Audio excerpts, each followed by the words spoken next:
Parole flow સ્ક્વોડે વિદેશી દારૂની હેરાફેરી કરનાર ઈસમને ઝડપી લઈ ધોરણસરની કાર્યવાહી હાથ ધરી।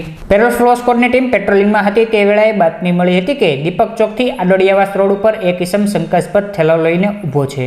જે બાતમીના આધારે પોલીસે દોડી જઈ શંકાસ્પદ થેલાઓ સાથે ઊભેલા મહેશ ઉર્ફે મહિલો પોપટભાઈ રાઠોડને ઝડપી લઈ પૂછપરછ કરતા આ વિદેશી દારૂ નિતેશ ઉર્ફે બાંગો કૃપાલભાઈ પરમારને આપવાની કબૂલાત આપતા બંને ઈસમો વિરુદ્ધ ગુનો નોંધી જરૂરી કાર્યવાહી હાથ ધરી હતી।